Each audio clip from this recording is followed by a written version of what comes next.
Hello, my dear friends. Good morning, good afternoon, or good evening, depending on where you're watching me from.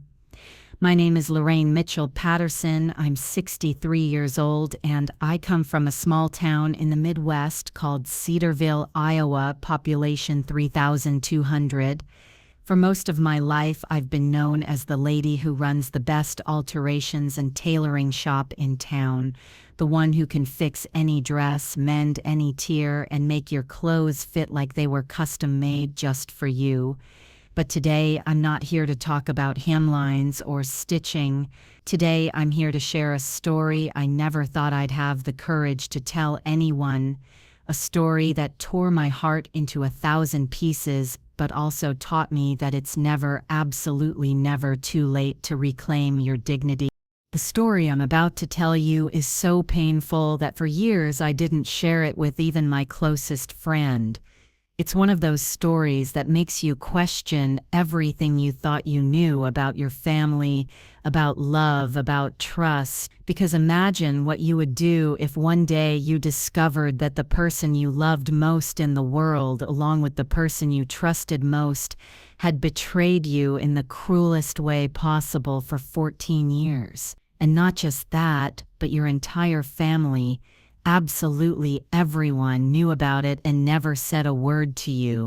Today, as I sit here with my morning coffee in my cozy little apartment, looking out at Main Street where I've lived my whole life, I realize I have the strength to tell you what happened to me. Because you might wonder how a woman my age found the fortitude to move forward after something like that. Well, I'm about to tell you right now. This story begins many years ago, but the moment that changed everything was just 2 years ago, on a Friday, September 10th, 2021, a day I have burned into my memory like it was yesterday. That day, I discovered that my husband, my Gerald, with whom I'd been married for 38 years, had fathered 4 children with my younger sister, my Marilyn, and that this had been going on for 14 years of my life. 14 years. Can you imagine? And the most painful part of all, my own sons, my 3 boys that I'd raised with so much love, they knew. Everyone knew but me. But don't leave yet, because the story is just beginning. Because what I did after I discovered all these lies, that revenge so elaborate that it took me almost a year to plan, well, nobody expected that. Not my Gerald, not my sister, not all those family members who'd been looking at me like a fool for so long. I'm about to tell you how a 63-year-old woman who ran a small-town tailor shop taught everyone that you should never underestimate a betrayed woman, especially when that woman has the experience and wisdom that come with age. To tell you this story properly, I need to take you back to my younger years, back to the 70s, when I was just an 18-year-old girl dreaming of finding the love of my life at the county fair dances. My father, Frank Mitchell, was a mechanic who ran the only auto repair shop in Cedarville. My mother, Evelyn, worked as a secretary at the elementary school and was known for baking the best apple pies in 3 counties. We were a humble family, but a close one, the kind that worked together to make sure there was always food on the table and a roof over our heads. We lived in a modest 2-story house on Elm Street with white siding and a front porch where my mother kept flower boxes full of petunias every summer. The living room had wood paneling that was popular back then, and my mother had decorated it with framed cross-stitch samplings she'd made herself. In the basement, my father had his workshop where he'd tinker with small engine repairs on weekends. In that house, 5 of us kids grew up. I was the oldest, then came my brother Roger, then Marilyn, who was 4 years younger than me. After her came the twins, Danny and David. And finally, my baby sister Susan, who we lost when she was just 16 in a car accident that broke all our hearts. My Marilyn was always the prettiest of all us girls. She had these big blue eyes and blonde hair that she wore long and straight, just like Cher. From the time she was a teenager, all the boys in town were after her, but she was always real shy, real reserved. I, on the other hand, was the worker bee of the family. From the age of 12, I already knew how to use my mother's sewing machine and could hem a pair of pants better than most adults. My grandmother Ruth taught me all the secrets of the trade, how to make invisible stitches, how to take in a waist without it showing, how to turn a simple dress into something special. "Honey," my grandmother would say to me in that soft voice of hers, "clothes made with love don't just cover a body, they make a person feel beautiful." So when I turned 16, my father bought me my first real sewing machine, a Singer from Sears. It was cream-colored with gold trim, and to me it was the most precious thing in the world. With that machine, I started doing alterations for neighbors, and little by little I built up my small business. It was at my little sewing corner in our basement where I first met Gerald Patterson, a 22-year-old guy who worked at the grain elevator just outside of town. He was tall and broad-shouldered, with brown hair and hazel eyes that, when he smiled at me, made my stomach do flips. Gerald was one of those quiet types who didn't say much, but when he did speak, it was worth listening to. The first time he came by was on a Tuesday in October of 1978. His mother needed some curtains hemmed and he'd come to drop them off. I remember I was wearing my blue jeans and a checkered shirt, my hair pulled back in a ponytail. Gerald walked in with the curtains bundled in his arms and said, "Good morning, miss. My mom says you're the best seamstress in town. Could you fix these curtains for her?" His voice was deep but kind, and when he handed me the curtains, our hands touched and I felt like I'd been shocked. From that day on, Gerald started coming by more often. Always had some excuse. His mother needed a skirt hemmed, his sister wanted a dress taken in. At first, he'd just drop off the clothes and leave with a quick "Thanks, Lorraine. Have a good day."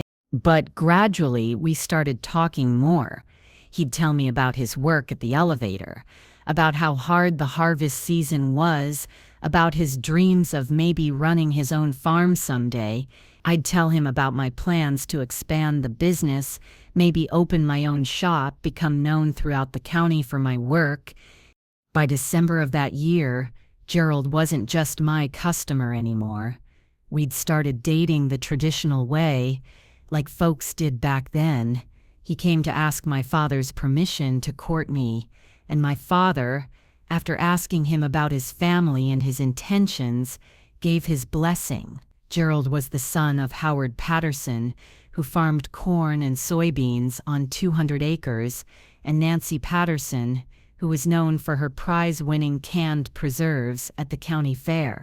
On Sundays after church, Gerald would walk with me around the town square. We'd stop at the diner for a Coke, walk past the storefronts, talk about our dreams and how we wanted our future together to be. He'd tell me he wanted to save up enough to buy his own land, and I'd tell him I dreamed of having a real shop on Main Street where I could do custom tailoring and alterations. "When we get married, Lorraine," he'd say, holding my hand as we walked, "we'll work together to make something of ourselves. You with your sewing and me with farming. We'll have the hardest working, happiest family in all of Iowa." And that's exactly what happened.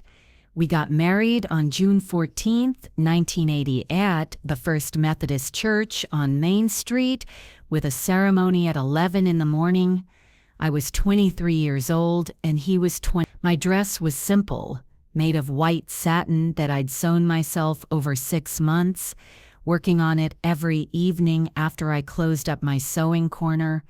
The veil had been my grandmother Ruth. The reception was in the church basement with potluck dishes that everyone brought, my mother's famous apple pie, fried chicken, potato salad, and sweet tea that the church ladies made by the gallon.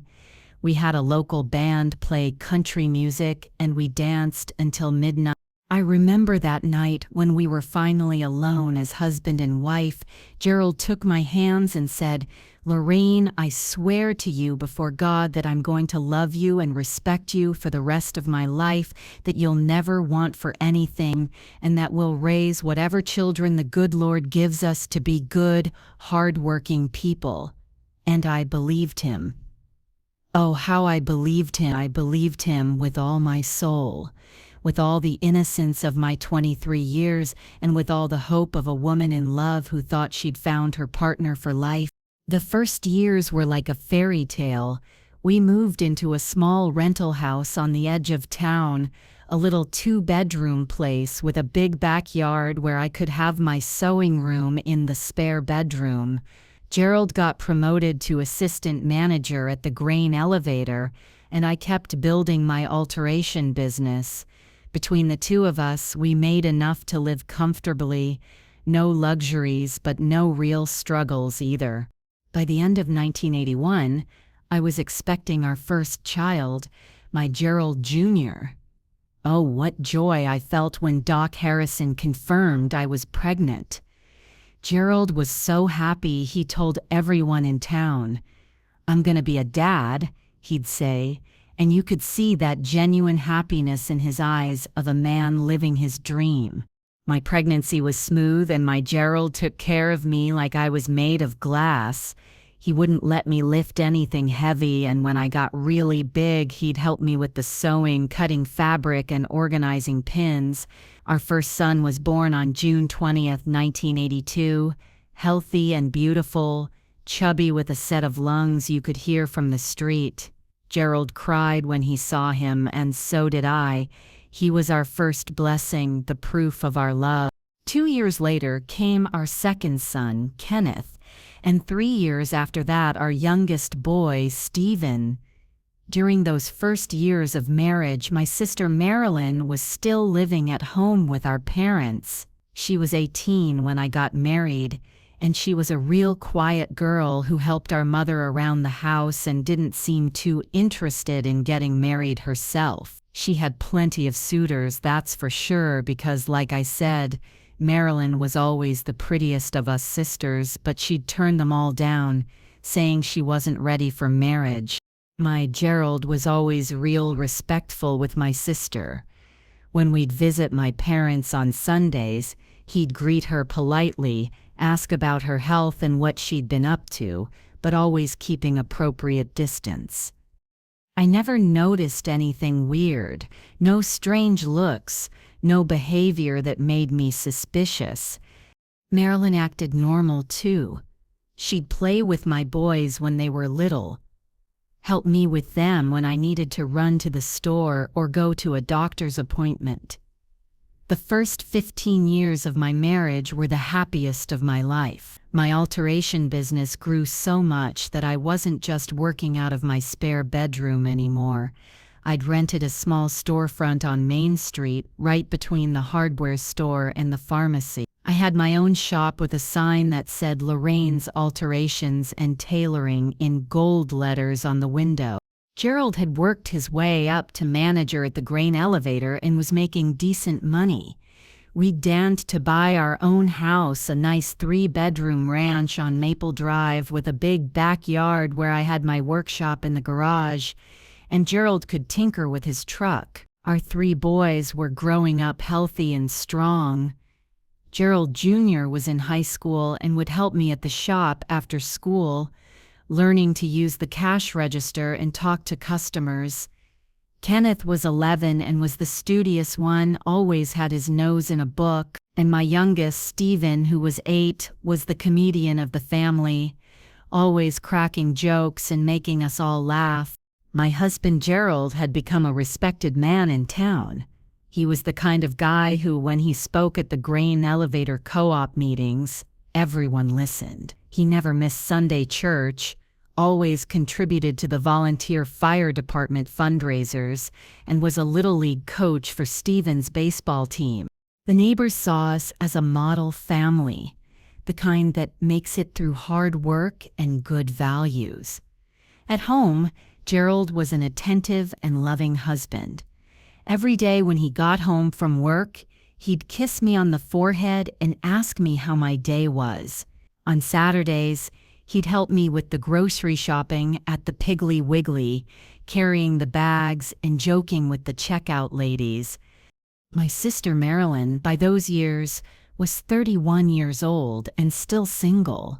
This was starting to worry our parents a lot because in a small town, women who reached that age without getting married started to be looked at funny. "The train's leaving the station, honey," my mother would tell her every time we had Sunday dinner. "Look at your sister Lorraine, how happy she is with her family." But Marilyn always said the same thing. "I just haven't found the right man yet, Mama. When he comes along, I'll know it." I tried to support my sister in those conversations. I'd tell my mother not to pressure her, that everyone has their own time to find love.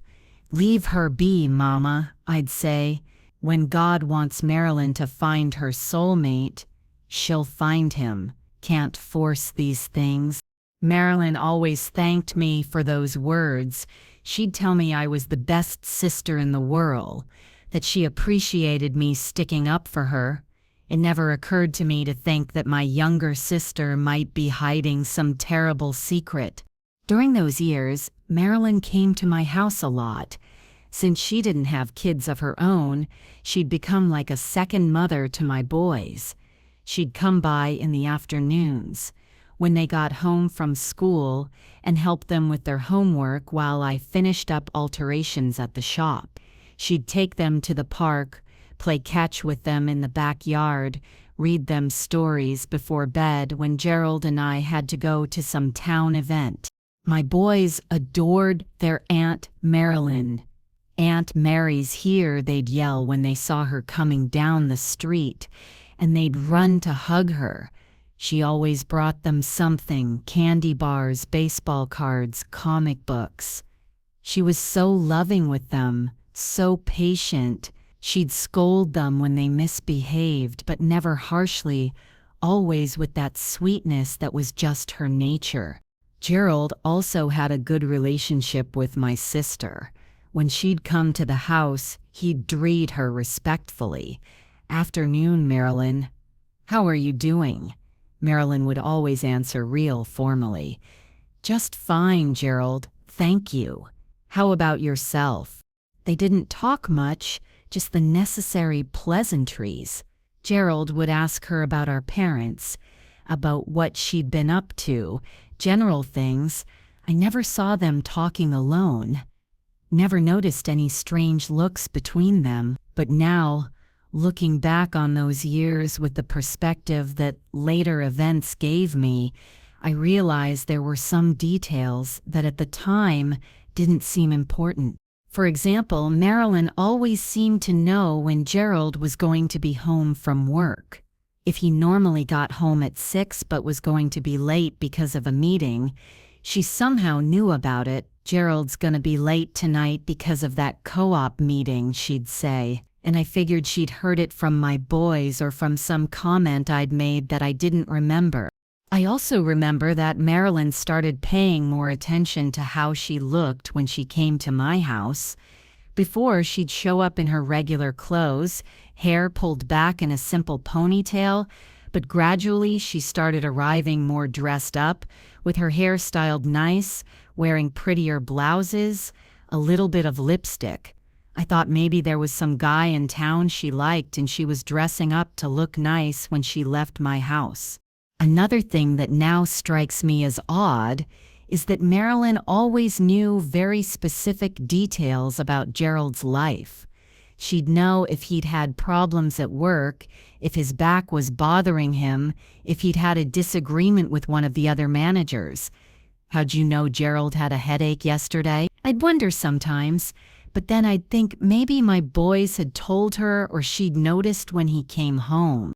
I also started noticing that Gerald occasionally had evening meetings that ran real late.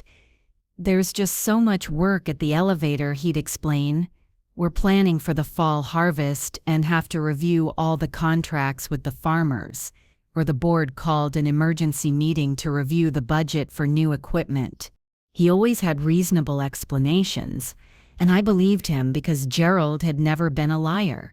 There were also some small changes in my boys' behavior that I attributed to them just growing up. Gerald Jr., my oldest, would sometimes make strange comments. Once he said to his father, "We know you've got other responsibilities besides work," but when I asked him what he meant, he said, "Nothing, Mom, just joking around." Kenneth, my middle son, would suddenly know songs I'd never taught him, and when I'd ask where he learned them, he'd say, "An aunt taught me." But I was so busy with my shop, with the house, with church activities and town events, that I didn't pay much attention to those small details. Besides, my life was so full and happy that I had no reason to suspect anything. Gerald was still loving with me. We still had our intimate life. He still helped me at the shop on weekends. Why would I think he was cheating on me? But now I know the signs were all there, right in front of my eyes, and I simply didn't want to see them. Or maybe my mind refused to accept what those signs meant because the truth was too painful to even consider. In 1997, when I was 38 years old, something changed in our family dynamic.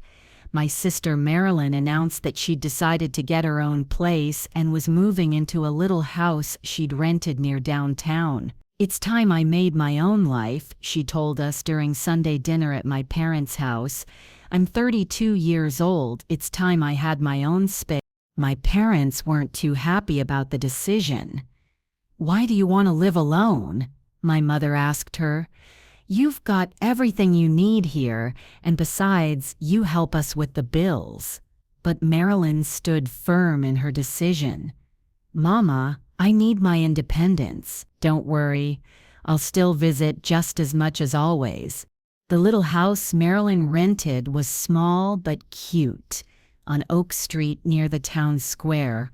It had 2 bedrooms, a living room with a kitchenette, and a small backyard with a lilac bush. She invited us to see it once she'd gotten it all fixed up with her things, and I remember being surprised at how well furnished it was. She had new furniture, a modern TV, a nice new washer and dryer. "How could you afford all these nice things?" I asked her, and she answered, "I've been saving from my job at the diner. Plus I sold some jewelry Grandma Ruth left me." From that point on, Marilyn still visited me, but less frequently. She didn't come by every afternoon like before, maybe just 2 or 3 times a week. When I'd ask why she wasn't coming around as much, she'd say she had more hours at the diner now, that she was picking up extra shifts and was busier. My boys missed her a lot. "How come Aunt Mary doesn't come over as much?" they'd ask me, and I'd explain that she had her own place now and her own responsibilities. During the next several years, between 1997 and 2002, our family life continued its normal course. My boys were growing up. My business was thriving. Gerald kept working at the grain elevator, but I started noticing some subtle changes in my husband. He started going out more in the evenings, always with justifications about work or town commitments. "I've got a board meeting," he'd tell me, or the Rotary Club's having a dinner to discuss the new community center project. He also started paying more attention to his appearance. He'd always been a clean-cut guy, but now he was buying nicer shirts, wearing cologne when he never had before, getting his hair cut more often. When I'd make some comment about it, he'd say, "I've got to look presentable at work, Lorraine. I represent the company." In the year 2001, when Marilyn was 36 years old, she surprised us with some news. She was pregnant. She made the announcement during Sunday dinner at my parents' house, and we all went quiet for a moment. My mother was the first to react. "And who's the father, honey?" Marilyn answered real calmly. "It's a man I met a while back, but he can't take responsibility because he's already got a family of his own." My father got real serious and asked, "This man is married?" Marilyn nodded. "Yes, Daddy, but don't worry. I'm going to raise my baby on my own. I don't need him to take financial responsibility." My mother started crying, not from sadness but from worry. "How are you going to raise a child alone, baby girl? What will people in town say?" I tried to support my sister in that difficult moment. "What matters is that the baby comes healthy," I told my parents. "Marilyn's a hard worker. She'll be able to raise her child and we'll be here to support her." Gerald also showed his support. "Marilyn can count on us for whatever she needs." Marilyn's first child was born in March of 2002, a boy she named Gerald. When she told me the name she'd chosen, I was surprised. "Gerald, like my husband," she explained. "I just really like that name. And I also want to honor my brother-in-law who's always been so good to our family." My husband was real pleased that my sister had chosen his name for the baby. "That's quite an honor," he told her when we went to meet the little guy. But when I saw the baby for the first time, something struck me. He looked a lot like my boys had when they were newborns. He had the same shaped eyes, the same nose, the same little hands. "He looks a lot like our boys when they were born," I commented to Gerald as we drove home. "Yeah, he does," he answered. "But that happens sometimes in families. Nephews look like their uncles." Over the next few years, my sister had 3 more children. A girl in 2004 that she named Lorraine after me. Another boy in 2006 that she named Kenneth, like my middle son. And finally another girl in 2008 that she named Marilyn after herself. Each time one of her children was born, I noticed the resemblance to my own boys. But it never occurred to me to suspect anything wrong. My boys adored their little cousins. On Saturdays and Sundays when we'd go to my parents' house, they were always playing together in the yard. It was sweet to see how my boys, who were now teenagers and young adults, took care of Marilyn's little kids. "They're like my little brothers and sisters," my son Gerald Jr. would say. And I thought how nice it was that there was so much affection between cousins. Gerald was also real loving with my sister's kids. He'd bring them candy when we'd visit, play with them, carry them when they cried. "My brother-in-law is a saint," my sister would tell me. "My kids love him so much." And it was true. The kids would run to him when they saw him arrive, calling him Uncle Gerald with so much affection. But now, going over all those years, I realized the details that should have alerted me. Marilyn's kids didn't just physically resemble my boys. They also had similar gestures and ways of speaking. When little Gerald started walking, he walked exactly like my oldest son had when he was small. When Lorraine started talking, she had the same expressions my son Kenneth used. When little Kenneth started school, he was as studious as my middle son. I also realize now that my husband knew too many details about my sister's kids' lives. He'd know when they were sick before I found out. He'd know what they liked to eat, what toys they preferred, how to calm them when they cried. "How do you know so much about Marilyn's kids?" I'd ask him sometimes, and he'd answer, "When we visit on weekends, I pay attention to them. I really like kids." By the year 2007, I was 48 years old and my life had settled into a very established routine. My alteration shop was thriving. I'd even hired a part-time helper, a young woman named Susan, who was learning the trade. My 3 boys were growing up on good paths. Gerald Jr. was 23 and working with me at the shop. He'd learned to handle the business side and helped me a lot with the big orders. Kenneth was 19 and studying business administration at the community college in the next town over, commuting every day. My youngest, Stephen, was 16 and finishing up high school. My sister Marilyn by then had 3 kids: little Gerald, who was 5, Lorraine, who was 3, and baby Kenneth, who was 1. She was still living alone in her little house near downtown, and although she never revealed who the father of her children was, the whole family had accepted the situation. Around town, people didn't talk about it as much anymore. Folks had gotten used to seeing Marilyn with her kids and no husband. It was during that year that I started noticing some things that seemed strange, but that I attributed to coincidences or my imagination. For example, sometimes when I'd get home earlier than usual, I'd find Gerald just finishing his shower or changing clothes like he'd just gotten back from somewhere. When I'd ask where he'd been, he always had an explanation. Went by the tire shop to check on something with the truck, or stopped at the gas station to get cigarettes. I also started noticing that Gerald knew very specific details about my sisters and her kids' routines. He'd know what time she took them to daycare, what days she had appointments at the clinic, when she'd taken one of the kids to the doctor. When I'd ask how he knew these things, he'd say, "Your mother told me," or "You mentioned it the other day."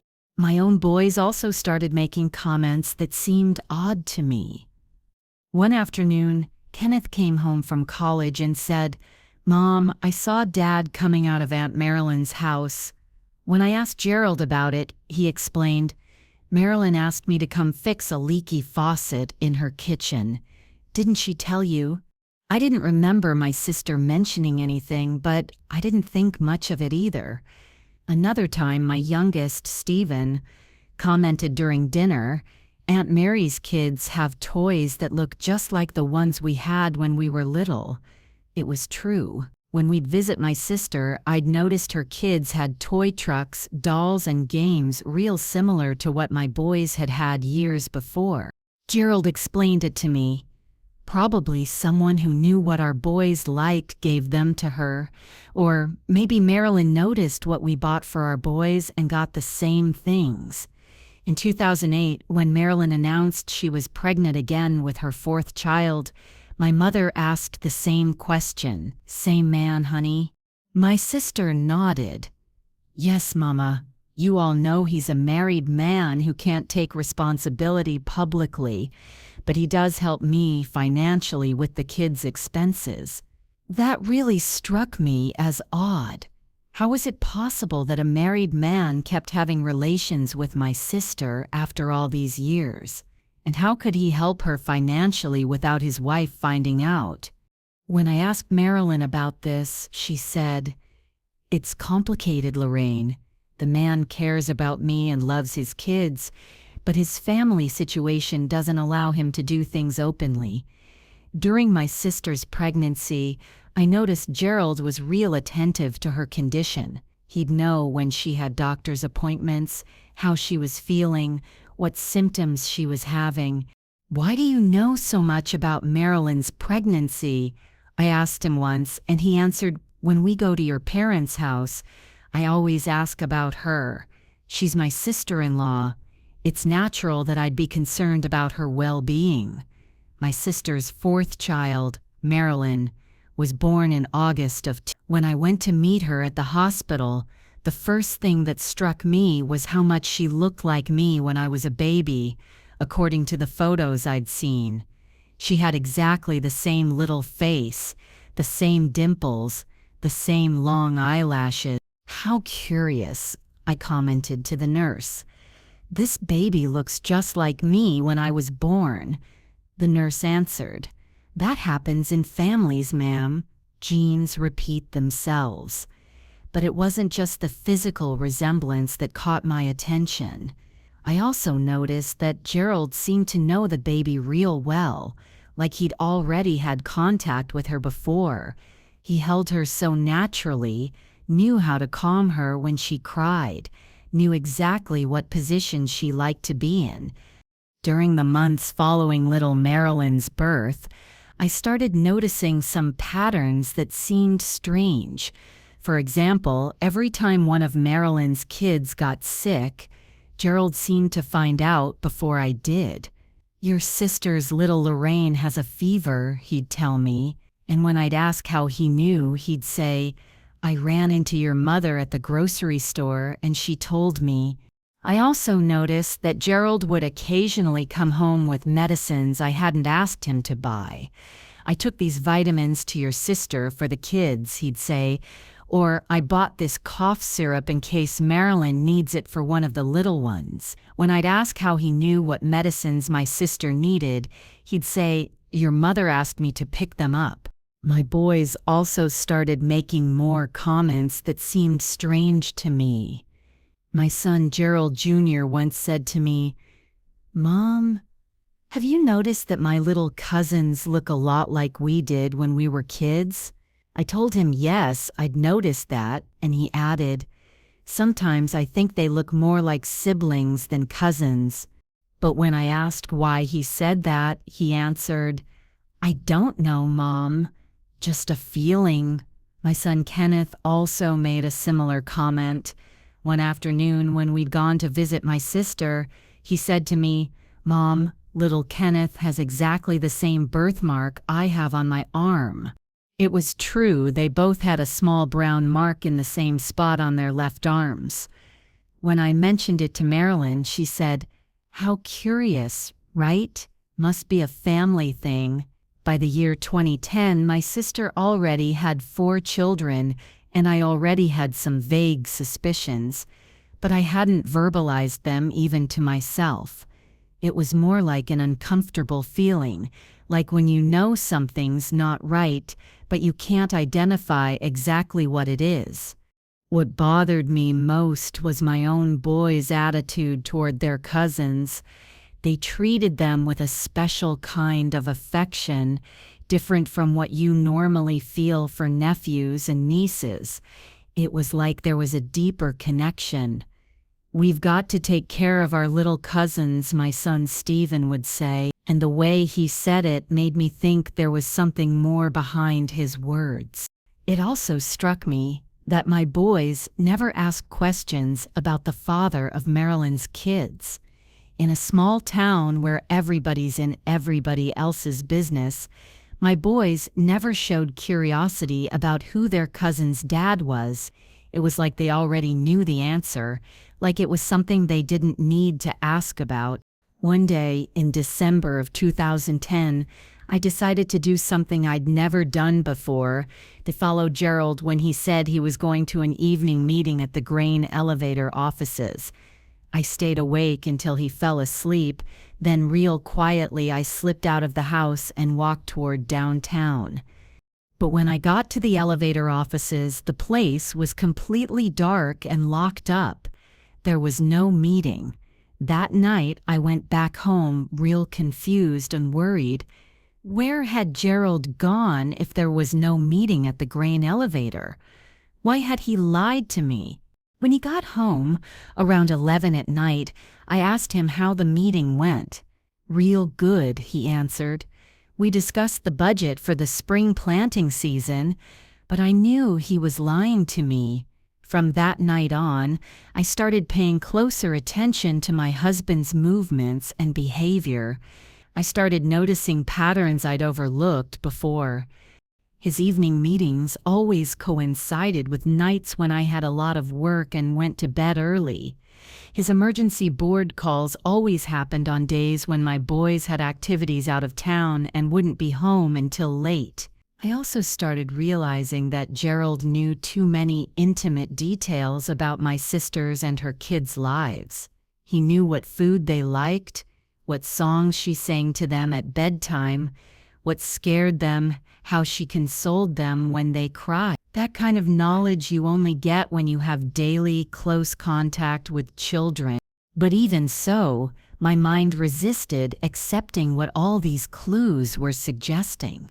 Gerald was my husband of almost 30 years, the father of my children, the man I trusted completely. Marilyn was my younger sister, the one I'd defended and supported all her life. The idea that they could be having a secret relationship was so painful that my mind automatically rejected it. But I know now that the signs were all there. I just didn't want to see them. Or maybe my heart knew the truth, but my mind refused to accept it, because accepting something like that would mean my whole life had been a lie. It would mean the man I'd loved for decades had betrayed me in the cruelest way possible. And that was something I simply couldn't process. But there came a moment when I couldn't keep ignoring reality. That moment came on a night in February 2011, during the town's winter festival, when I saw something that confirmed all my worst suspicions and changed my life forever. The night of February 5th, 2011, during Cedarville's winter festival in the town square, my life changed forever. It was Saturday night, there was live music in the square, and the whole town was out celebrating. Gerald had told me he had to stay late helping with the organization of the event, that I shouldn't wait up for him because he'd be home real late. I told him that was fine, that I was going to bed early because I'd had a really busy day at the shop working on alterations for some of the winter formal dresses. But instead of going to bed, I decided that night I was going to follow him. I put on dark clothes, a black jacket, and headed out around 10 o'clock. The town square was packed with people, music playing, vendors selling hot cocoa and funnel cakes, families strolling around looking at the ice sculptures. It was easy to move through the crowd without being seen. First, I went to the square where Gerald was supposedly helping with the organization. Sure enough, I saw him there talking with other committee members, checking on the band setup, helping arrange chairs. Everything looked normal. But I stayed back, hiding behind one of the vendor tents, watching. Around 11 o'clock, I saw Gerald walk over to Bob Henderson, the committee chairman, and say something in his ear. Bob nodded and gave him a pat on the shoulder. Gerald then started walking away from the square, not toward our house but in the opposite direction. My heart started pounding. I followed him at a distance, staying in the shadows, taking advantage of all the people on the streets. Gerald walked with purpose, like someone who knew exactly where he was going. He went down Main Street, turned onto Oak Street, and headed straight for the area where my sister Marilyn lived. When I got to the corner where I could see my sister's house, I hid behind a parked pickup truck. From there, I had a clear view of Marilyn's front door. I didn't have to wait long. About 5 minutes later, I saw my sister open the door, and Gerald quickly stepped inside. In that moment, I felt like my whole world was collapsing.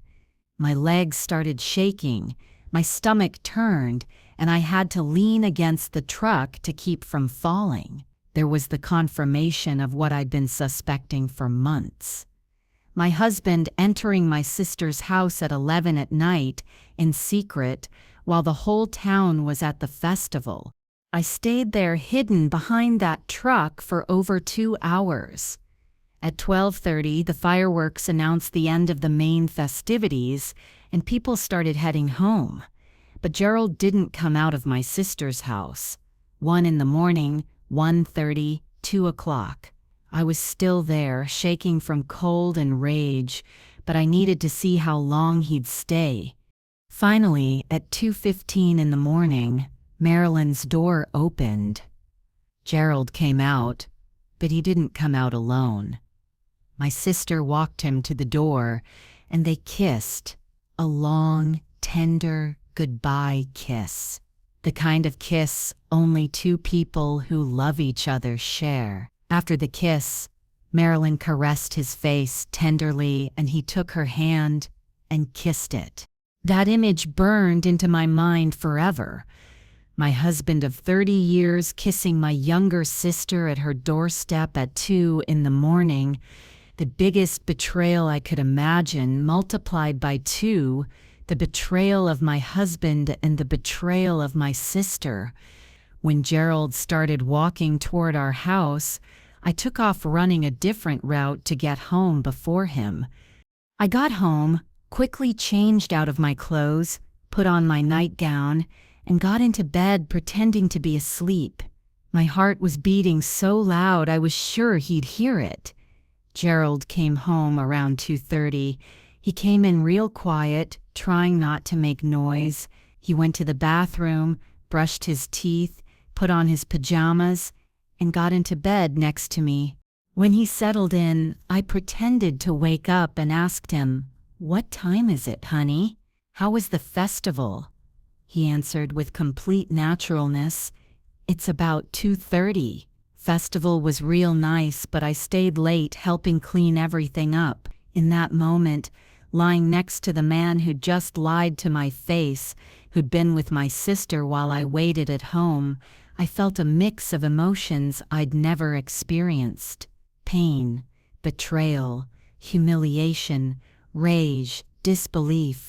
But most of all, I felt a strange coldness, like something inside me had hardened forever. That night, I couldn't sleep one single minute. I stayed awake until dawn, going over everything I'd seen, trying to process the magnitude of the betrayal. It wasn't just that my husband was cheating on me with another woman, he was cheating with my own sister, the person I trusted most after him. And it wasn't something recent. It was obviously something that had been going on for years. The following days were the hardest of my life. I had to pretend everything was normal in front of Gerald, in front of my boys, in front of the whole family. I had to keep up my daily routine, run my shop, cook, clean, talk to neighbors like nothing had happened. But inside, I was falling apart. Every time I saw Gerald, every time he spoke to me lovingly, every time he kissed me good morning or good night, I remembered the image of him kissing my sister at her door. Every time Marilyn came to visit, every time she played with my boys, every time she thanked me for supporting her with her kids, I remembered how he'd gone into her house that night. But I needed more proof. I needed to understand the full scope of this betrayal. How long had this been going on? Were my sister's kids really my husband's children? Did my own boys know something? Was my whole family in on it and I was the only one who didn't know? So over the next several weeks, I intensified my secret investigation. I started following Gerald's movements more regularly, watching interactions between him and my sister more closely, paying attention to every detail of their behavior. And what I discovered was even worse than I'd imagined. During the weeks following that terrible carnival night, I dedicated myself to confirming all my suspicions with the precision of a professional detective. I couldn't live with doubts anymore. I needed to know the whole truth, no matter how painful. And what I discovered during those months of secret investigation exceeded my worst nightmares. First, I decided to investigate both their schedules and routines. I started keeping a notebook where I'd write down every time Gerald left the house, what time he came back, and what explanation he gave me. I also noted when I saw Marilyn around town, who she was with, how she acted. Very quickly, I discovered clear patterns. The days Gerald had evening meetings coincided perfectly with days Marilyn didn't visit our parents.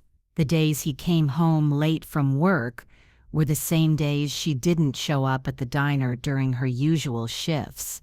One afternoon in March, pretending I was going to visit my friend Carol, I went to hide near my sister's house. Around 3 in the afternoon, I saw Gerald arrive. He didn't knock on the door like any normal visitor would. He pulled a key from his pocket and walked in like it was his own house. He had a key to my sister's house. In 30 years of marriage, I was the only woman who had a key to anywhere my husband lived.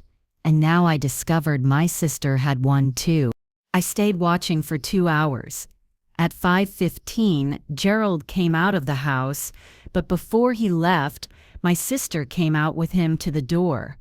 I watched as she straightened his shirt collar, wiped something off his face tenderly, and gave him a goodbye kiss on the lips. After that, Gerald walked toward our house and arrived at 5:30 with his usual explanation. Had to take care of something at the elevator. During April, I intensified my investigation. I started observing my sister's children more closely, comparing them not just physically to my own boys, but also in their gestures, ways of speaking, preferences. What I discovered left me speechless. Little Gerald, who was 9, walked exactly like my husband, had the same gesture of scratching his head when he was thinking, the same way of frowning when something bothered him. Lorene, who was 7, had the same dimples my son Kenneth had when he smiled. And more importantly, she had a star-shaped mole behind her left ear, exactly like my son Gerald Jr. has. Little Kenneth, who was 5, was left-handed like my husband and held his pencil the same way when he wrote. Little Marilyn, who was 3, had a tiny scar on her chin, just like my son Stephen has from a fall he had when he was small. But what shocked me most was when I overheard a conversation between my sister's kids while they were playing in my parents' backyard. They thought nobody was around, but I was in the kitchen and could hear them perfectly. Little Gerald was telling his siblings, "When Daddy comes tonight, don't make too much noise because the neighbors might notice." Lorene asked, "Why can't Daddy come during the day like other daddies?" And Kenneth answered, "Because Daddy has another family and Mrs. Lorene can't know we exist." When I heard that, I had to grab onto the sink to keep from falling. Mrs. Lorene, that's what my sister's kids called me. Not Aunt Lorraine, but Mrs. Lorene, like I was a stranger to them. And they knew perfectly well their daddy had another family, that it was Gerald, my husband. They knew it was a secret they had to keep. That same afternoon, I decided to do something I never thought I'd do. Talk directly with little Gerald, the oldest of my sister's children. I waited until he was alone in the yard and approached him carefully. "Gerald, honey," I said, "can you keep a secret?" The boy looked at me with suspicion but nodded. "Tell me something, sweetheart. Do you know who your daddy?" The boy was quiet for a moment and then said, "Yes, I know. But Mama says I can't tell because the man has another wife who would get real mad." "And what's your daddy's name?" I asked. The boy looked around to make sure nobody else was listening and whispered to me, "His name is the same as mine, Gerald. But Mama says I have to call him Mr. Gerald when there are people around and Daddy only when we're alone." In that moment, I had definitive confirmation of what I already knew in my heart. My sister's children were my husband's children, and both she and they knew the situation perfectly. During May, I directed my investigation toward my own boys. I needed to know if they were aware of the situation, and what I discovered was perhaps the most painful of all. One afternoon, when I got home early, I heard my 3 sons talking on the back porch. "Do you think Mom's figured it out yet?" Stephen was asking. "I don't think so," Kenneth answered, "because if she knew, she'd have blown up by now." Gerald Jr. added, "Poor Mom. She's the only one who doesn't know Dad has another family." I stood frozen listening to that conversation. My own boys, the young men I'd raised with so much love, had known for a long time that their father had another family with my sister, and they'd never told me anything. They'd watched me worry, they'd heard me ask questions, they'd seen me suffer with doubts, and they never had the compassion to tell me the truth.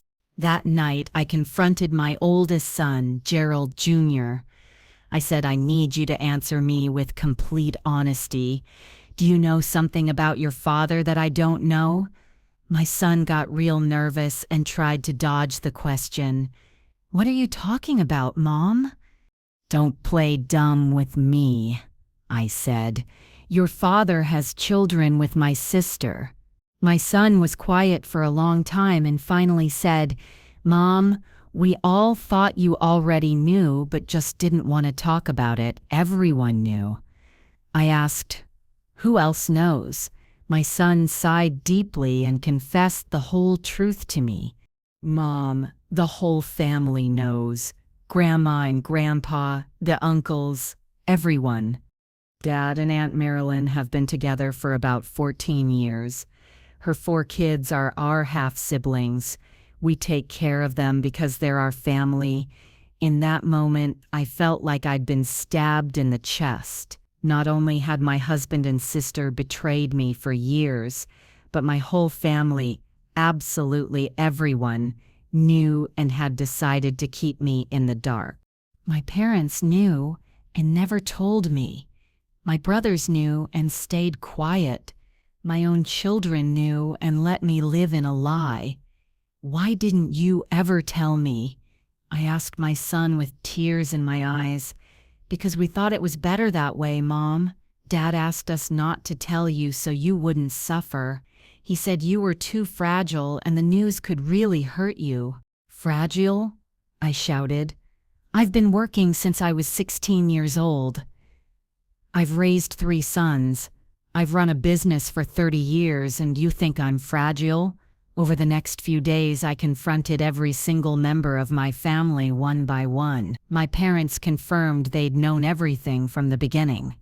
"Marilyn asked us not to tell you," my mother explained. "She said she didn't want to destroy your marriage." My brothers also confessed they knew. "We thought it was better not to get involved in marital problems," they told me. But what hurt me most was finding out that the whole town had been talking about my situation. The neighbors, the shop owners, my customers, everyone knew my husband had 2 families and that I was the official wife who hadn't figured it out. Some people felt sorry for me. Others talked about me behind my back. "Poor Lorraine," they'd say. "She's so naive she hasn't figured out a thing." During June, I made a decision that would change my life forever. I wasn't going to keep being the ignorant victim of this situation. I wasn't going to keep being the town laughingstock. I wasn't going to let my husband and my sister keep playing me for a fool. I was going to plan a revenge so perfect, so elaborate, so devastating that they'd never forget it. But it wasn't going to be an impulsive revenge, the kind you do in the heat of the moment and regret later. It was going to be a cold, calculated, intelligent revenge. A revenge that would show everyone that Lorraine Mitchell Patterson wasn't the fragile, foolish woman they thought I was, but an intelligent, strong woman who knew how to stand up for herself. But before that, I needed irrefutable proof. I needed something that would leave no room for doubt, and I knew exactly what I needed: DNA tests. The first part of my plan was gathering all possible evidence of the infidelity. Over the next months, I dedicated myself to collecting proof. I photographed Gerald going in and out of my sister's house. I recorded phone conversations between them. I saved receipts for all the expenses he'd made to maintain the second family. I documented dates, times, events, everything that could serve as evidence of the betrayal. I also started researching the legal situation of my marriage and my rights as a wife.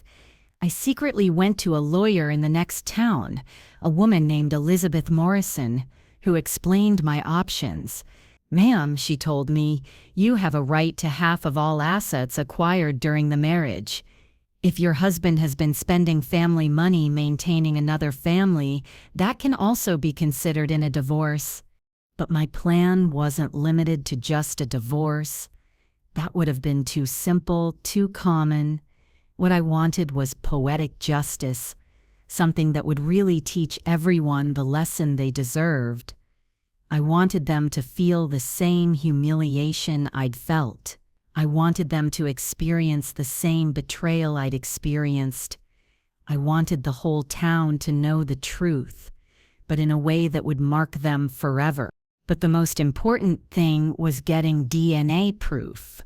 On one of my trips to the city, I looked up information about paternity tests. I discovered it was possible to do them without the people involved knowing, using hair or saliva samples. For several weeks, I managed to collect samples. I gathered hairs from Gerald's hairbrush. I saved cups that my sister's kids had used when they'd visit. I even got my friend Carol, who worked cleaning at the elementary school, to get me saliva samples from all 4 of Marilyn's kids from a science project they'd done. I took all these samples to a lab in Des Moines, telling them I needed the tests for legal inheritance matters. The tests confirmed what I already knew. All 4 of my sister's children were definitely my husband's children. Gerald had a 99.8% match, Lorraine 99. With the DNA tests in my hands, I felt ready for the final phase of my plan. But before executing it, I needed to make some practical decisions about my future. I couldn't plan a revenge without being clear about what I was going to do afterward, how I was going to support myself, where I was going to live. During August, I started making secret arrangements for my economic independence. I opened a bank account in my name only where I started depositing the savings I'd managed to put away from my shop over the years. I also started slowly transferring the business into my name only, separating it from the marital assets. I found a nice little 2-bedroom apartment that I could rent on the other side of town, away from where Gerald and I lived and away from where my sister lived. The landlord, Mr. Jensen, was an older gentleman who lived in Florida with his daughter, and he told me I could move in starting September. I also started planning how I was going to rebuild my social network after the truth came out. I knew many of my relationships would be affected by the scandal. Some people would support me, others would judge me, others would just distance themselves because they don't like drama. I needed to be prepared for that. But most important was preparing myself emotionally for what I was about to do. During all those months of planning, there were moments when I wondered if it was really necessary to do something so drastic. Wouldn't it be better to just quietly divorce and start over? Wouldn't it be more dignified to handle the situation privately? However, every time I had those doubts, I remembered the years of humiliation I'd lived through. I remembered all the nights I'd stayed awake wondering what was happening. I remembered all the lies they'd told me, all the deceptions I'd been victim to. I remembered how the whole town knew the truth except me, how they saw me as the dumb wife who didn't notice anything. No, I definitely wasn't going to resolve this quietly. Lorraine Mitchell Patterson was going to show all of Cedarville, Iowa, that she was a strong, intelligent, and brave woman. She was going to prove that nobody could take advantage of her and get away with it. And most of all, she was going to make sure Gerald and Marilyn never forgot the consequences of betraying someone who loved them. The plan was ready, the evidence was gathered, my allies were in position, the stage was set. I just had to wait for the night of September 10th, 2011, exactly 7 months after the night I discovered the betrayal, to execute the most perfect and elaborate revenge the town of Cedarville had ever seen. I decided the perfect moment to execute my plan would be during the Labor Day festival, when the whole town gathers in the square for the end of summer celebration. There would be tons of people, town officials would be present, there would be representatives from neighboring towns. It would be the perfect stage for my revenge to have maximum impact. The second part of my plan involved the children. Both my boys and my sister's kids had participated in this deception, each in their own way. My boys by keeping me in the dark, and my sister's kids by being accomplices to the secret. They too needed to learn a lesson about the consequences of lying and deceiving. During July and August, I dedicated myself to perfecting every detail of my strategy. First, I needed to make sure both Gerald and Marilyn would be present at the event without knowing what I had planned. To do this, I managed to get them both nominated as part of the festival organizing committee. I suggested to the mayor that Gerald would be perfect to coordinate the logistics of the event, and I suggested to the Chamber of Commerce president that Marilyn, with her diner experience, could help coordinate the food vendors. I also needed allies. I couldn't execute my plan completely alone, so I started quietly approaching people I knew had been affected by similar situations. My friend Carol, who'd gone through a difficult divorce years before. My cousin Betty, who'd discovered her husband's infidelities.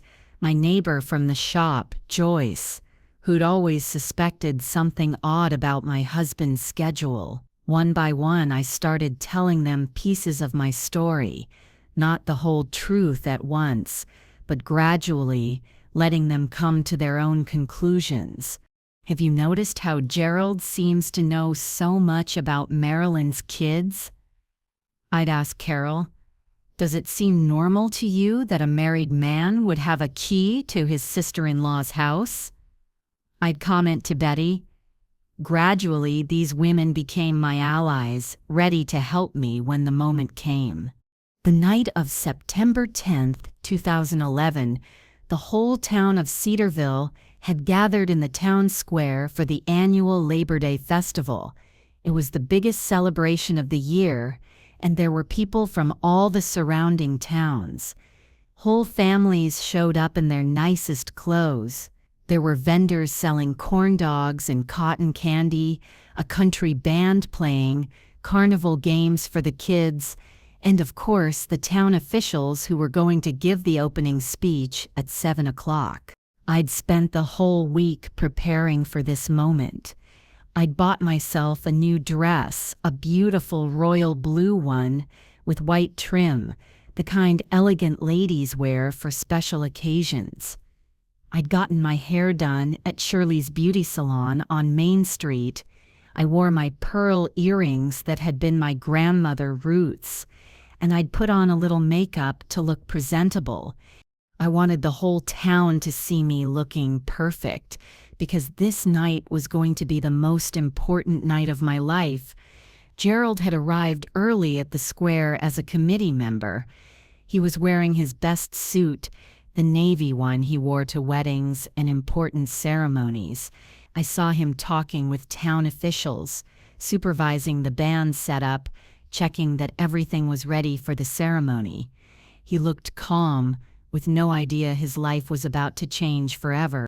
My sister Marilyn was also there helping coordinate the food vendor area.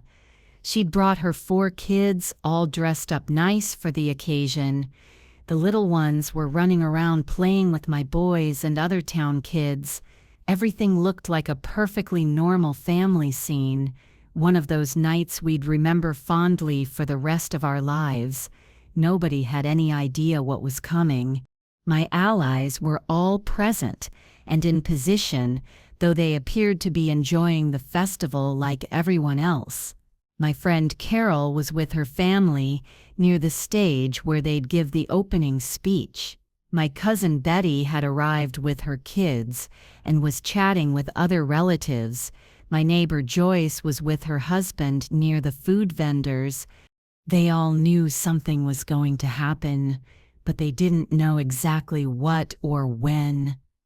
At 6:45, the official ceremony began. The mayor, accompanied by other town officials, went up on the stage and started with the traditional speeches about the importance of Labor Day, the values of hard work, the pride of being. People clapped politely, but everyone was really waiting for the fireworks display that would start at 8. It was exactly at 6:55, 5 minutes before the mayor was supposed to introduce the band, when I decided the moment had come. I walked up to the stage where there was an auxiliary microphone they used for announcements during events.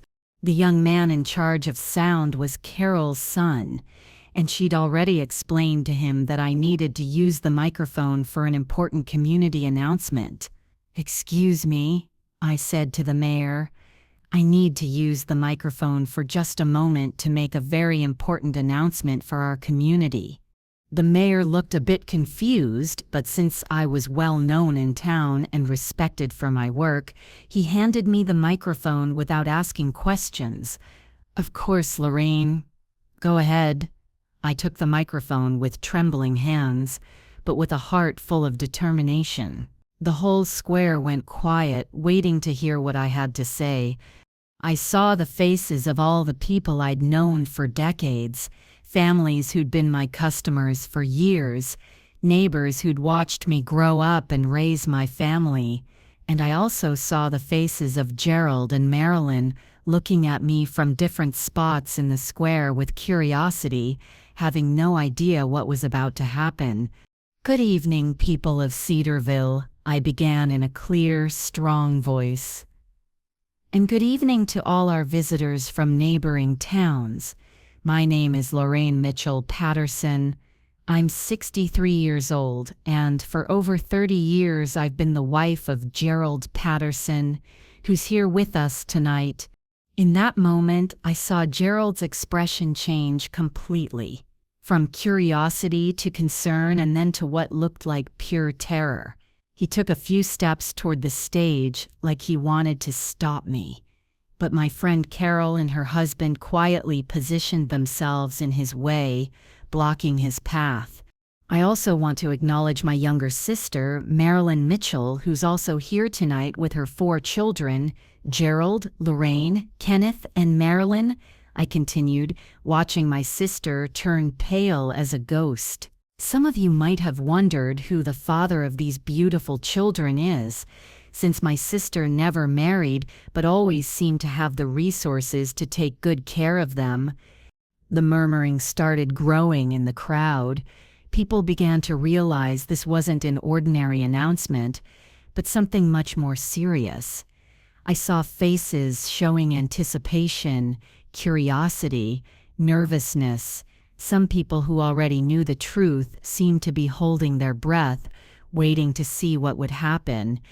"Well," I continued, raising my voice so everyone could hear clearly, "tonight, on this day when we celebrate the dignity of hard work, I'm also going to proclaim my own independence, because after 7 months of investigation, I've discovered something that apparently the whole town knew except for me."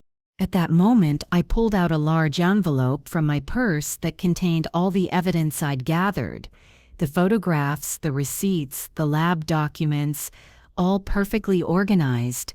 I have here proof that my husband, Gerald Patterson, has been maintaining a second family for the past 14 years with my own sister, Marilyn Mitchell. The silence in the square was total. You could hear a pin drop. Every face was turned toward me, toward Gerald, toward Marilyn. The children had stopped playing and were looking at the adults without fully understanding what was happening, but feeling the tension in the air. "My sister's 4 children," I continued with an increasingly firm voice. "Gerald, who's 13, Lorraine, who's 11, Kenneth, who's 9, and Marilyn, who's 7, aren't the children of some mysterious man like she led us to believe all these years. They're the children of my husband, Gerald Patterson. I have DNA test results right here that confirm it with over 99% certainty.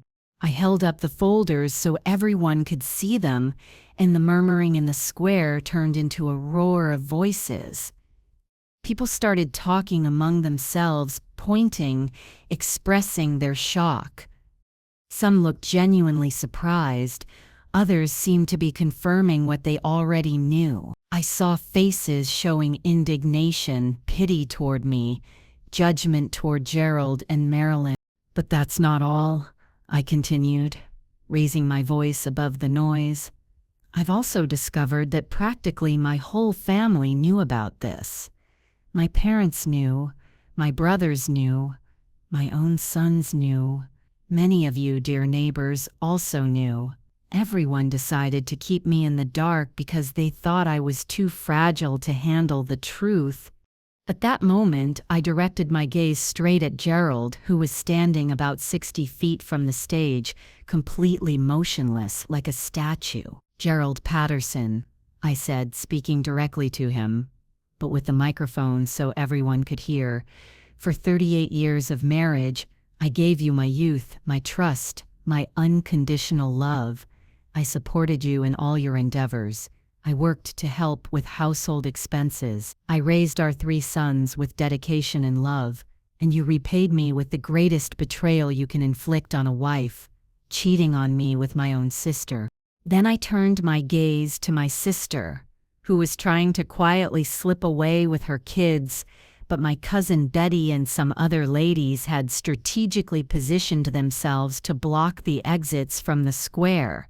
And you, Marilyn Mitchell, my younger sister, the one I defended against our mother's criticism, the one I supported when you decided to live on your own, the one I helped with your children thinking they were truly my nephews and nieces. You betrayed me in the cruelest way possible. You took advantage of my trust. You came into my home, played with my children, ate at my table, all while sleeping with my husband behind my back. By this point, both Gerald and Marilyn had tried several times to get closer to the stage, apparently to stop me or defend themselves, but my allies had organized themselves perfectly to keep them at a distance without making a scene, simply positioning themselves in their path and creating a discreet but effective human barrier. But tonight, I continued, feeling my voice become more powerful, on this night of celebration, I'm also going to free myself. I'm going to free myself from the lies, from the deception, from the humiliation of living with a man who doesn't respect me. I'm going to free myself from a family that preferred to keep me in the dark rather than defend me. I then pulled out another document from my purse. I have here the divorce petition I filed yesterday in county court. Gerald Patterson, our marriage is over, officially and legally. You're no longer my husband. You no longer have rights to anything that's mine. You can no longer keep lying and deceiving at the cost of my dignity. The reaction in the square was immediate and intense. Some women started clapping and shouting, "Good for you, Lorraine. That's how you do it. You go, girl." Other people seemed to be in shock, not knowing how to react to this drama unfolding in public. The men generally looked more uncomfortable, maybe identifying with Gerald or worrying their own wives might be inspired by my example. But my liberation doesn't stop with just divorce, I continued. I'm also going to free myself economically. Starting tomorrow, my alteration shop will be operating in my new location that I've already secured. I won't depend on anyone to support myself anymore. I won't be the ignorant wife who allows people to take advantage of her. At that moment, I did something I'd been planning for weeks, as the final touch of my revenge. I pulled out from my purse a set of keys. The keys to our house, to the shop, to the truck, all the keys that connected me to the life I'd shared with Gerald. Gerald Patterson, I shouted from the stage. Here are the keys to the life we shared. I don't need them anymore. Starting tonight, you and your second family can live together openly because you don't have to hide from me anymore. And with a dramatic gesture I'd been practicing in secret, I threw all the keys into the air. They fell in different parts of the square, making a metallic sound that echoed in the tense silence. It was like a symbol of liberation, like I was throwing away all the chains that had kept me tied to a life of deception. The climactic moment came when I addressed the entire community. Dear neighbors, dear friends, dear people of Cedarville and our sister towns visiting tonight, you've witnessed my Declaration of Independence. Just as our forefathers fought for freedom, I too have fought against the oppression of living in a lie. And now I say to you, long live truth, long live the dignity of women, long live Lorraine Mitchell Patterson, free and independent woman. The crowd exploded in a mix of applause, shouts, whistles, comments. Some people were shouting, "Go Lorraine." Others seemed to be arguing among themselves about what had just happened. I saw women crying, perhaps identifying with my situation. I saw men looking very uncomfortable, perhaps wondering if their own wives might be planning something similar. But the most satisfying thing of all was seeing the faces of Gerald and Marilyn. My husband, ex-husband, looked completely devastated, red with shame, looking around like he was searching for a way to escape the situation. My sister was crying, trying to comfort her children who didn't fully understand what was happening, but obviously realized something very bad had occurred. At that moment, I came down from the stage with the dignity of a queen. My allies immediately came over to surround and accompany me. "Let's go, Lorraine," my friend Carol said. "You've said everything you needed to say. Now it's time to leave here with your head held high." And that's exactly what I did.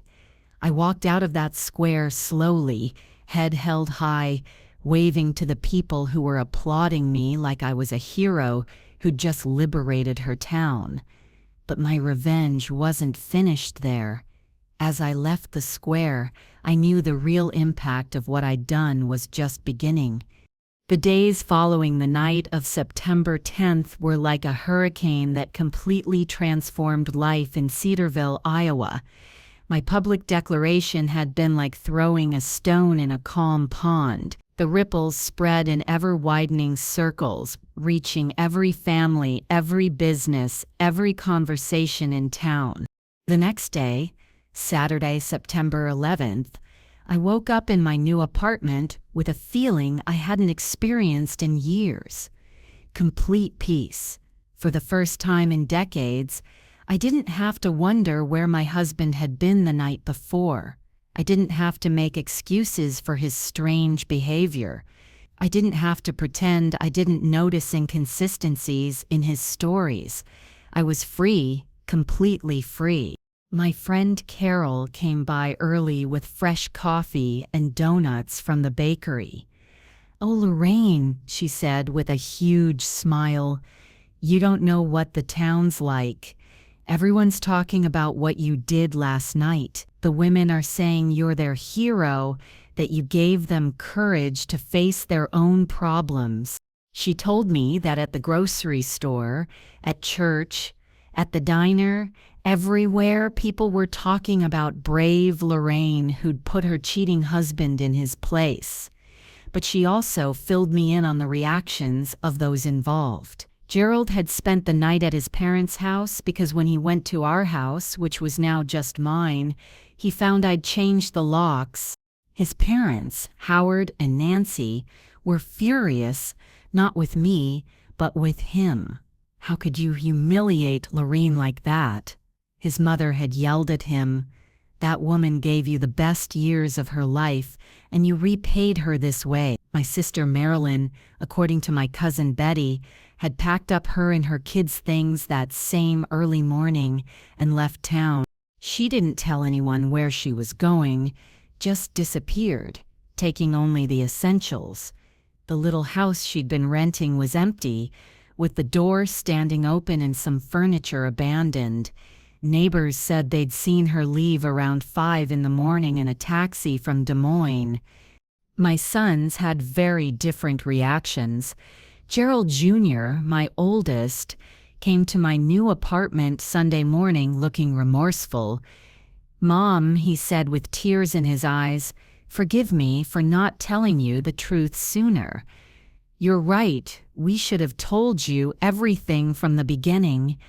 He explained that he and his brothers had been living with terrible guilt for years, knowing I was suffering from not understanding what was happening, but not daring to break the pact of silence their father had imposed on them. Kenneth came from the community college that same Sunday after finding out what had happened from his brother's calls.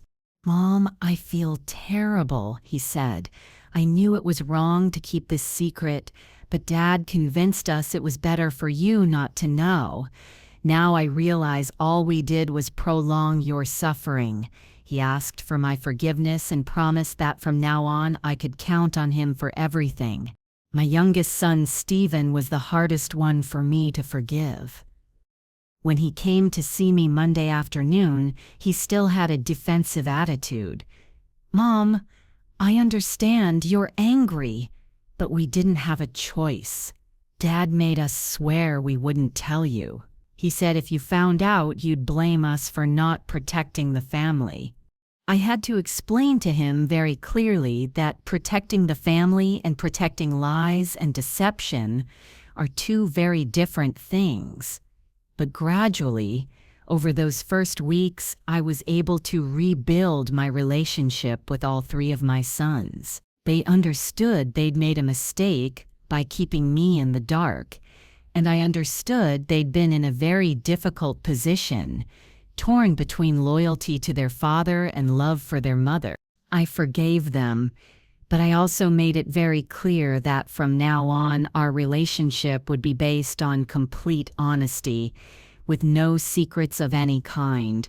The town's reaction was fascinating to observe. It divided clearly into 2 camps.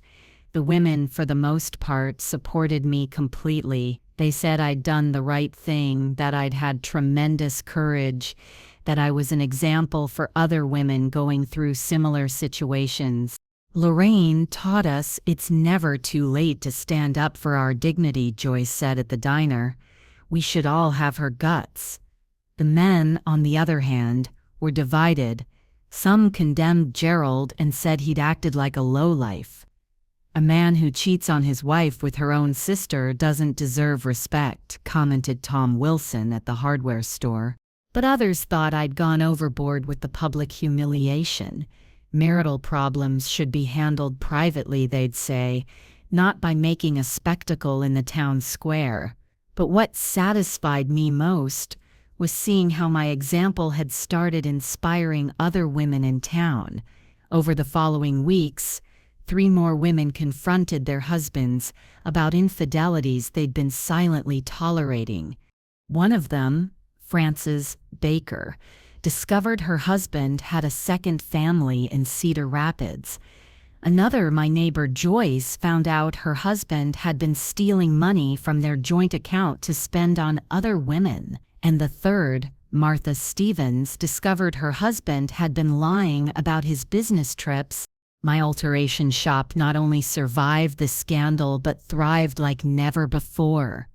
Many women came specifically to have me make their clothes as a way of showing their support. "I want to buy from Brave Lorraine," they'd say. My new shop location that I'd established in a storefront near the square became an informal gathering place for women who wanted to talk about their own marital and family problems. Gerald, for his part, was left completely alone. His parents took him in, but only temporarily and with the condition that he find a way to redeem himself. His siblings avoided him, embarrassed by the scandal he'd caused. At work at the grain elevator, the board asked him to take a few weeks off until things calmed down. The most ironic thing of all was that now Gerald could officially be with Marilyn and her kids, which was supposedly what he'd wanted all those years. But she'd fled town and wasn't giving any sign of life. According to rumors, she'd gone to live with a cousin in Minneapolis, but nobody knew for sure. A month after the scandal, Gerald came looking for me at my shop. He looked haggard, dark circles under his eyes, like he hadn't slept well in weeks. "Lorraine," he said, "I need to talk to you, please. Just 5 minutes." I was busy with customers, but I decided to hear him out, more out of curiosity than anything else. "Lorraine, I was wrong," he began. "I was terribly wrong to you, to our sons, to the whole family.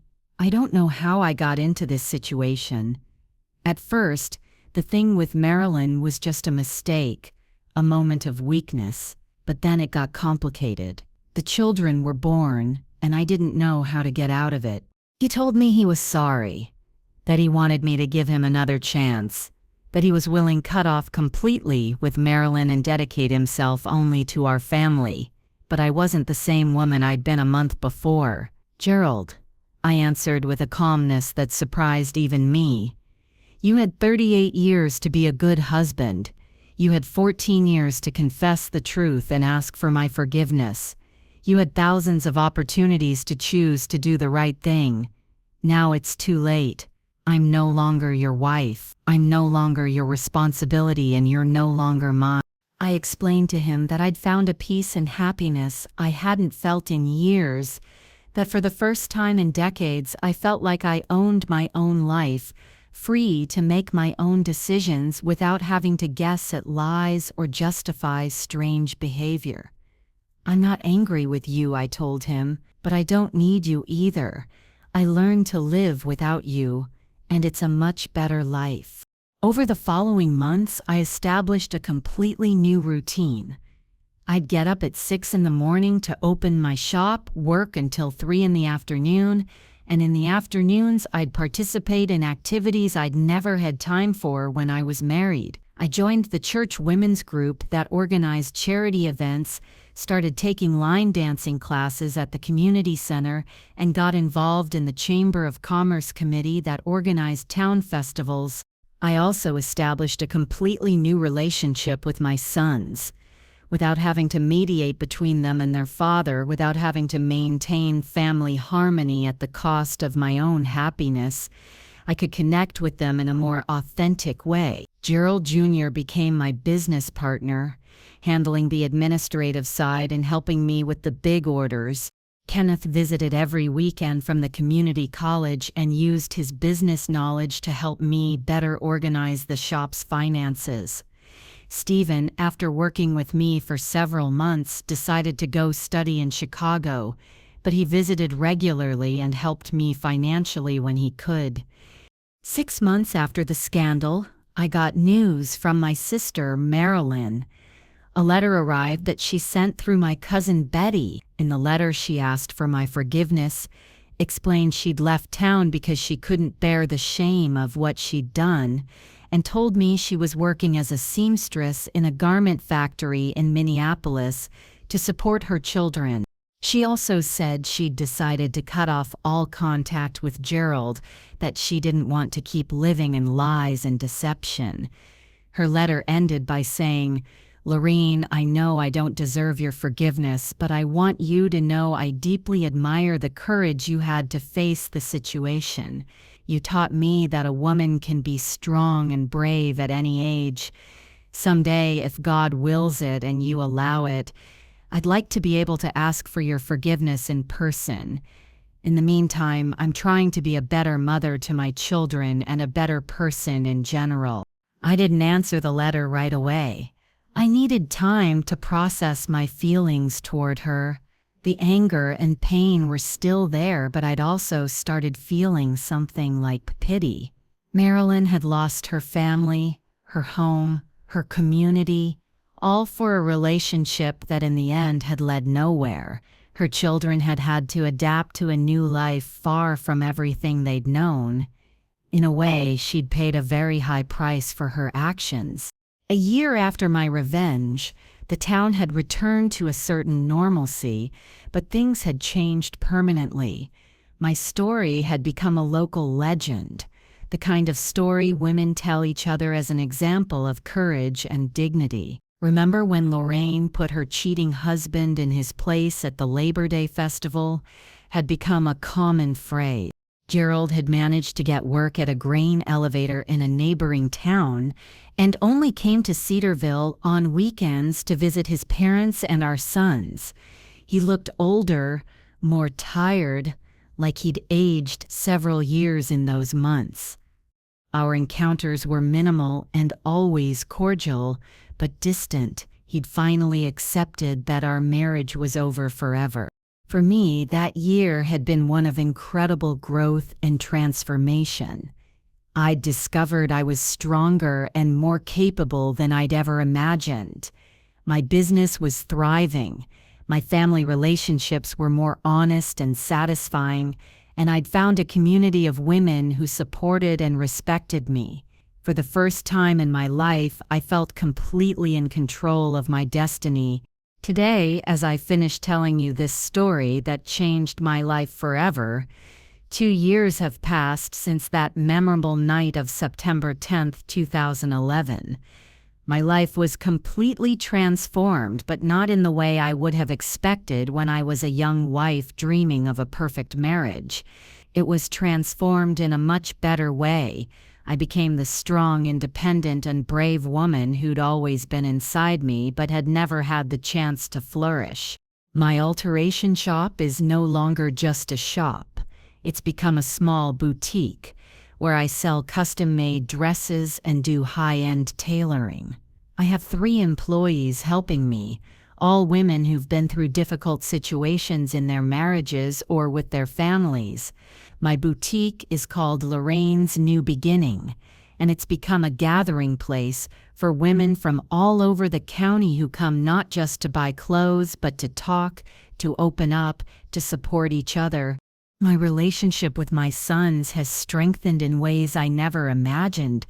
Gerald Jr. got married last year to a wonderful girl from Cedar Rapids, and he told me he wanted a marriage based on honesty and mutual respect, like the example I'd given him by not tolerating deception. Kenneth opened his own business consulting firm and is my official advisor, plus he's my counselor for all important business decisions. Stephen finished his studies and got a job with a company in Chicago, but he visits me every month and always tells me he's proud to have such a brave mother. Gerald, my ex-husband, continued living in the neighboring town for a while, but 6 months ago he moved back to Cedarville. He looked very lonely, very sad, and had aged considerably. His parents are getting quite old and needed someone to take care of them. When we run into each other on the street or at the grocery store, he greets me with respect, asks about my health and my business, but we always keep a cordial distance. He never tried again to ask me to come back. I think he finally understood that the consequences of his actions were permanent. My sister Marilyn came back to town 8 months ago. She arrived alone without her children because they stayed in Minneapolis studying at universities that, according to her, were better than the ones here. She came to my shop one day when I didn't have many customers and asked if she could talk to me privately. I agreed more than anything because after so much time my curiosity was stronger than my anger. "Lorraine," she said with tears in her eyes, "I've come to ask your forgiveness on my knees if necessary.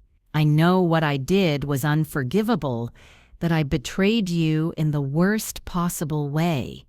I don't expect you to forgive me, but I needed to tell you in person that I'm deeply sorry. These 2 years away from home, raising my children alone, working in a factory have been the hardest of my life, but they helped me understand the enormous harm I did to you. I saw her very changed.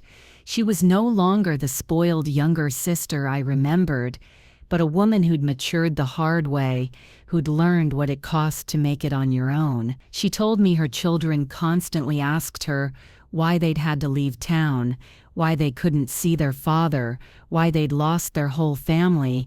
It's been very difficult explaining to them the consequences of adults' decisions, she said.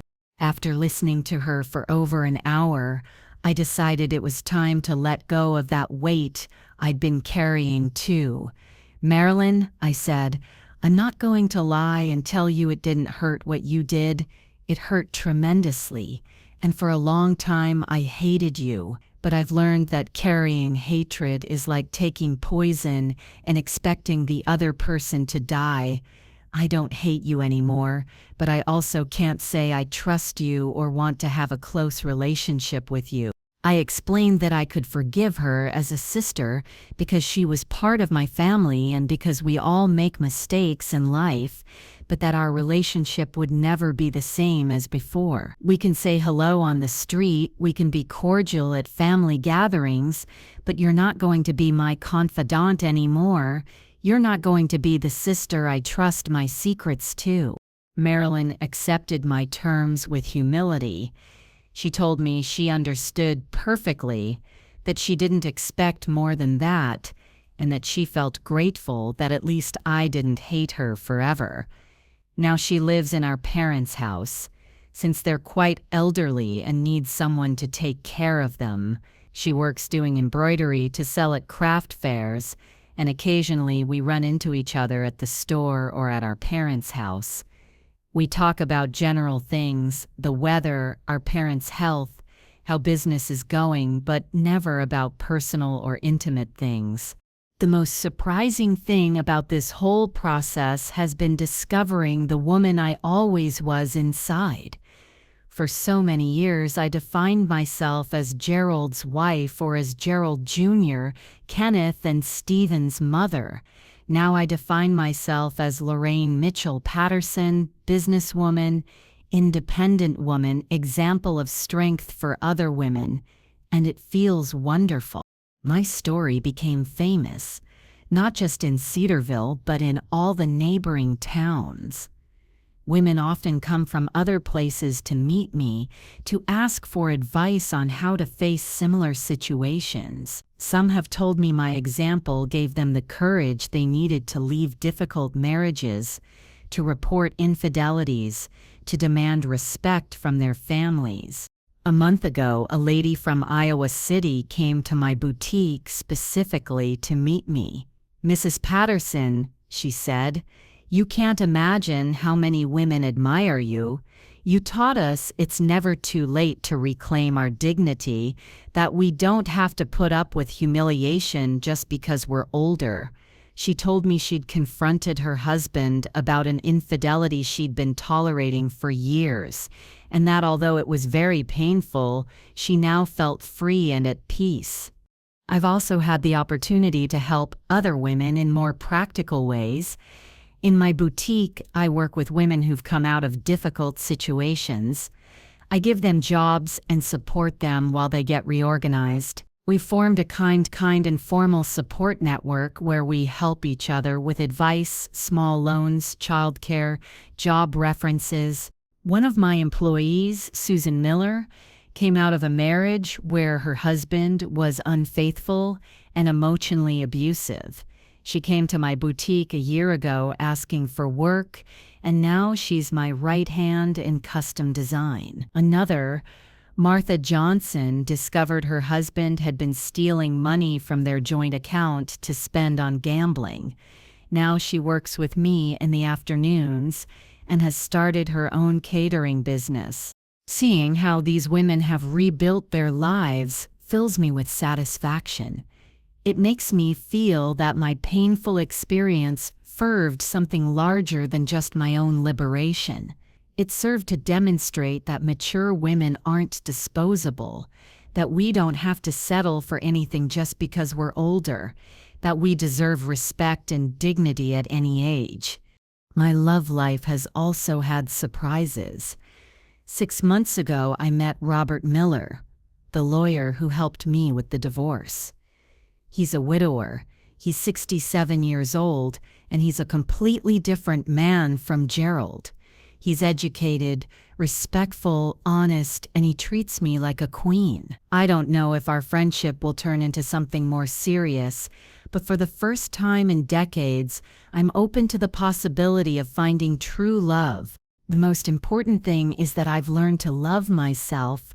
For so many years, my self-esteem depended on how good a wife I was, how well I took care of my family, how successful my marriage was. Now my self-esteem depends on my own achievements, how well I run my business, how good a mother I am to my adult sons, how positive an impact I have on my community.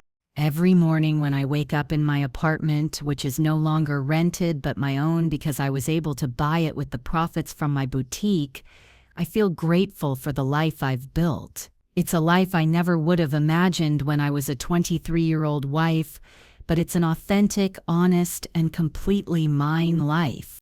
Look, my dear friends who've stayed with me through this whole story, as I finish telling you about the most transformative experience of my life, I want to share with you the most important lessons I learned on this painful but liberating journey. The first lesson, and perhaps the most important, is that it's never, ever too late to reclaim your dignity. I was 61 years old when I discovered the betrayal, and many people told me, "Lorraine, you're too old now. Why make a fuss? Just put up with it and live in peace." But true peace can't exist when it's built on lies and humiliation.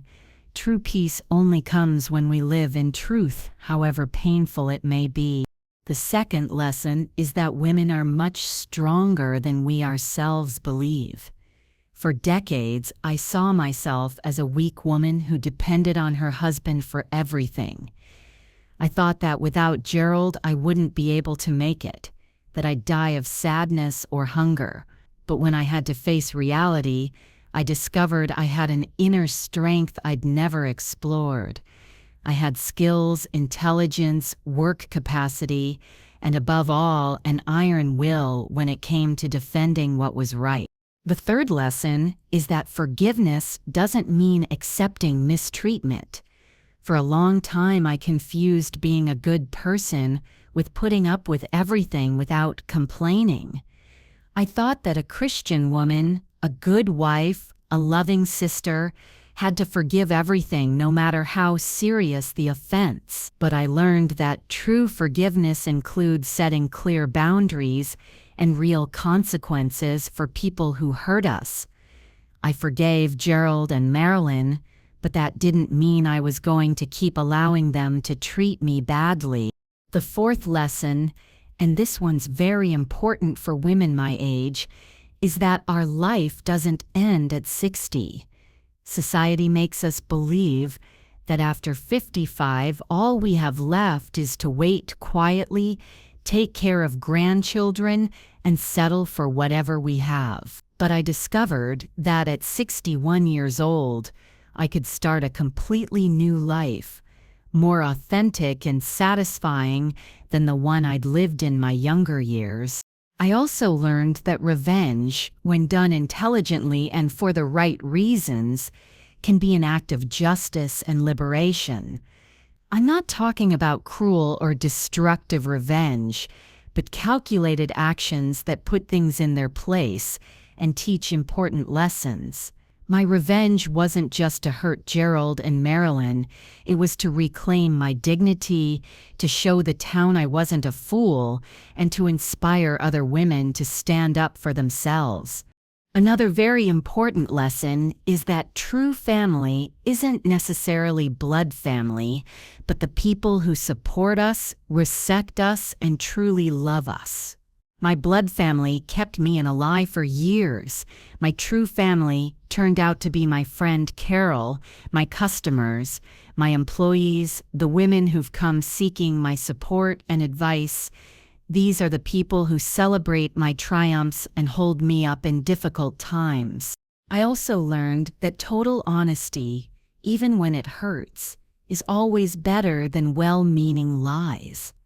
For years, my family thought they were protecting me by keeping me ignorant of Gerald's infidelity, but all they accomplished was prolonging my suffering and taking away years of my life that could have been more authentic and happy.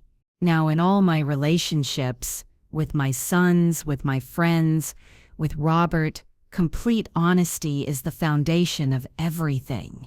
And I want to end by saying this to all the women who are listening to me and who might be going through a situation similar to what I experienced. You are stronger than you think, more intelligent than you've been led to believe, and more valuable than you've been taught. Don't let anyone convince you that you have to put up with mistreatment or lack of respect. You deserve true love, complete honesty, and an authentic life. Thank you for joining me on this journey through my story. I hope it serves as inspiration, as an enamel, or simply as entertainment.